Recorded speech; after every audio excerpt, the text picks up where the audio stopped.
For years, women have been given the short end of the stick when it comes to what they've been able to do within our society.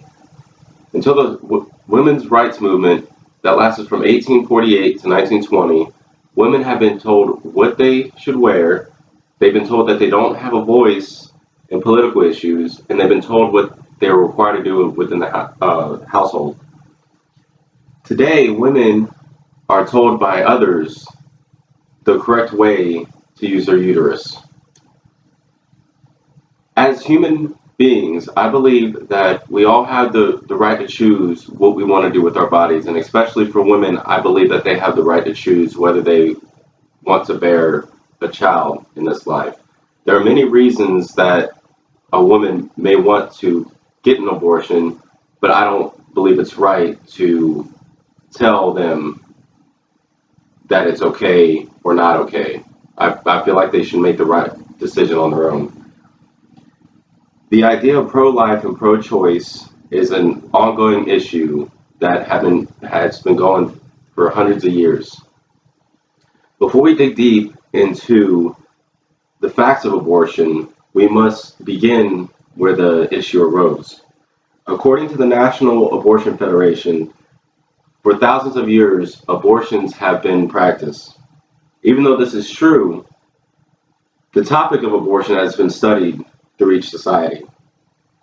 Here in the United States, abortions were legal as early as the settlers arrived. Abortions before quickening were performed most of the time, which quickening is the movement of the fetus in a woman. Laws arose from the mid to late 1800s that made abortion illegal. The reasons for this is fears that the population would be dominated by children of the newly arriving immigrants. So kind of sort of population control. Also, doctors wanted to establish for themselves executive rights to practice, and abortions made this a little difficult for them to do so. By 1910, all but one state had criminalized abortion, except for the doctor's judgment to abort due to health reasons within the mother. Therefore, to save the mother's life. These laws caused back alley abortions, which was very, very dangerous. They not only caused serious illnesses within the mother, but they also caused death. The number of illegal abortions averaged 1.2 million per year. Thousands of women once again died as a result of illegal abortions. In 1973, the Supreme Court decision in Roe v. Wade allowed women to choose whether or not they want to abort their child. It struck down restrictive laws prohibiting abortion, made it possible for women to get safe, legal abortion from well-trained medical professionals, and resulted in a dramatic decrease in the number of pregnancy-related injuries and deaths. Now that you are familiar with the backstory of abortion, I will explain the effect of being unwanted as a child.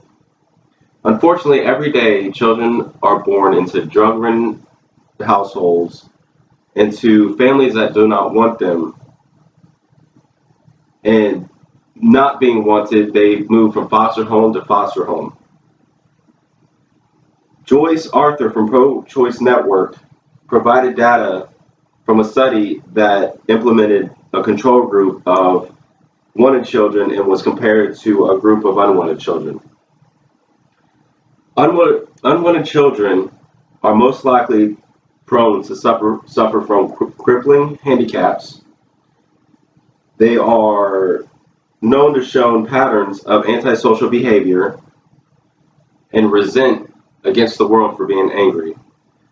This may cause unwanted children to become more than twice likely to have a criminal record and have cognitive mental handicaps. Now that you are familiar with how unwanted children may end up, I will give you the benefits to legal abortion. There are infinite number of reasons why a mother might want to abort their pregnancy, but the benefits are very prominent for both the mother and the child.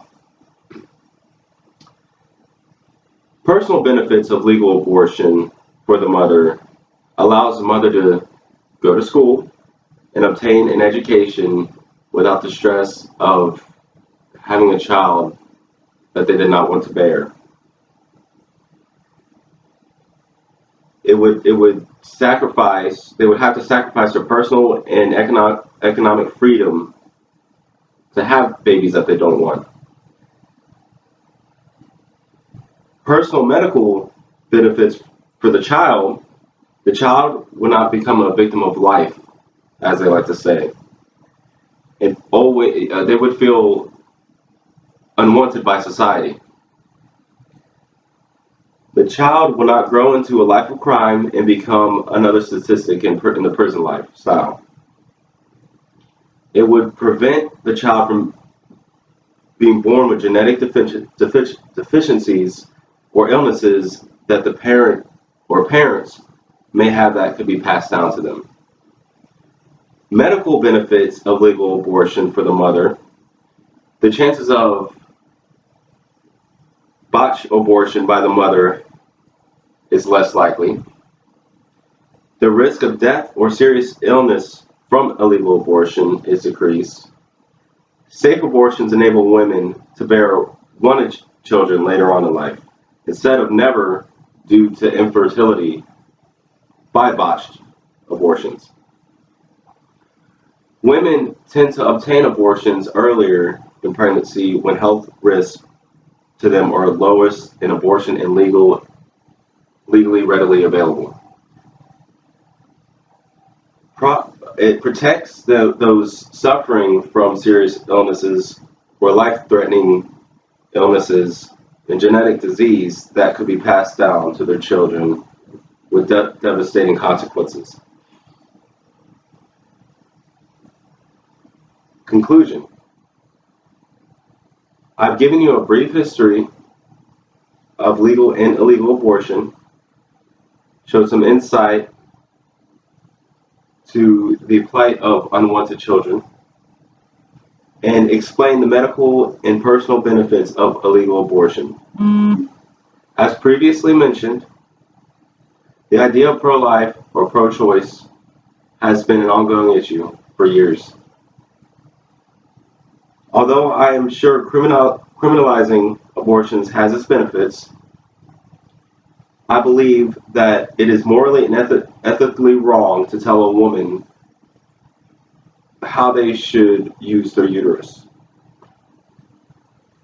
I feel like they should be able to have a child if they want to, and as previously mentioned, there are many reasons why a woman might feel the want or need to have an abortion.